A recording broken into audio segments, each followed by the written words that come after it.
वित्त मंत्री जेपी दलाल ने लोहारू विधानसभा क्षेत्र के कई गांवों का दौरा किया। ग्रामीणों से बीजेपी प्रत्याशी चौधरी धर्मवीर सिंह को वोट देकर विजय बनाने की अपील की। उन्होंने कहा कि उन्हें प्रत्येक गांव में अपार जन समर्थन मिल रहा है, इसीलिए रिकॉर्ड मतों से बीजेपी प्रत्याशी धर्मवीर सिंह की जीत होगी। उन्होंने कहा कि लोकसभा चुनाव में भारतीय जनता पार्टी के पक्ष में लहर है। देश की जनता तीसरी बार नरेंद्र मोदी को प्रधानमंत्री देखना चाहती है। इससे साफ जाहिर होता है कि प्रदेश की 10 की 10 लोकसभा सीटें बीजेपी की झोली में जनता डालेगी। उन्होंने कहा कि प्रदेश में किसान की 14 फसल एमएसपी पर खरीदी और उसका सीधा पैसा किसानों के खाते में डाला गया।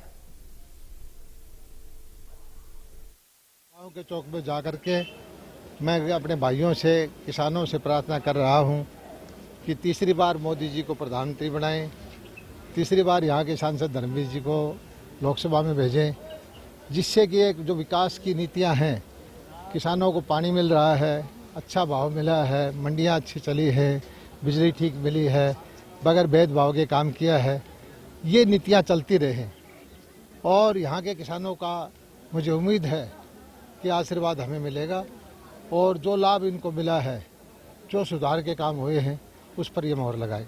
मैं ये एक चीज़ जरूर प्रार्थना करता हूँ कि हमारा इलाका शांतिपूर्वक इलाका है, कानून का राज है। ऐसा ना हो कि हमारे इलाके की शांति भंग करने वाले लोग आ जाएं, ऐसा ना हो कि ऐसे उपद्रवी तत्व यहाँ छा जाएं। उसको लोग समझ रहे हैं, लोग समझदार हैं। सोनीपत में सांसद कार्तिकेय शर्मा का आज कई जगह चुनाव प्रचार का कार्यक्रम है। इसी कड़ी में सांसद कार्तिकेय शर्मा मलिकपुर गांव पहुंचे, जहां उनका जोरदार स्वागत किया गया। इस दौरान बीजेपी प्रत्याशी मोहनलाल बड़ौली के प्रचार के दौरान सांसद कार्तिकेय शर्मा ने कहा कि बीजेपी को वोट देकर तीसरी बार नरेंद्र मोदी को पीएम बनाना है। पीएम मोदी ने देश के लिए बहुत काम किए हैं। उन्होंने कहा कि मोहनलाल बड़ौली को भारी वोटों से जिताना है। वोट देते वक्त किसी के बहकावे में न आए।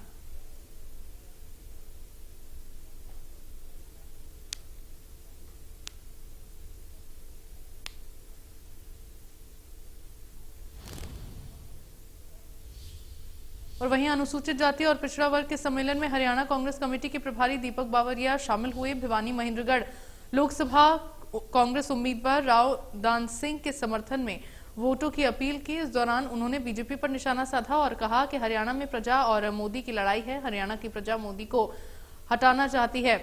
कांग्रेस की गुटबाजी के सवाल पर कहा कि मनोहर लाल और धनखड़ को एक मंच पर देखा है, कांग्रेस की क्यों चिंता करते हैं, अपने गिरेबान में झांके। हरियाणा में कांग्रेस पूरी तरह से मजबूत है। यहाँ हरियाणा में जो लड़ाई है वो अभी कांग्रेस या बीजेपी की नहीं है, मगर प्रजा वर्सेस मोदी की लड़ाई बन गई है।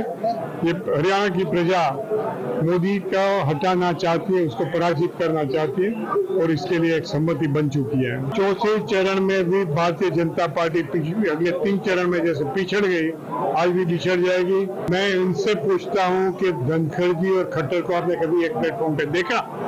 वो कांग्रेस की क्यों चिंता करते हैं? अपने आप के अपने गिरोबान में झांके ना कि उनके वहां क्या हो रहा है।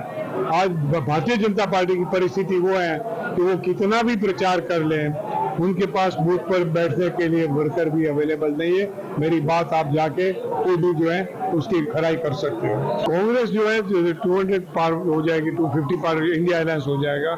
मैं समझ रहा हूँ कि पूरा जो है इनमें गड़बड़ न हो और पूरी पारदर्शिता से ये चुनाव होगा, तो सिचुएशन विल बी कि इंडिया अलायंस विल बी जो 300+ हो जाएगा और Bharatiya Janata party less than 125 हो जाएगी।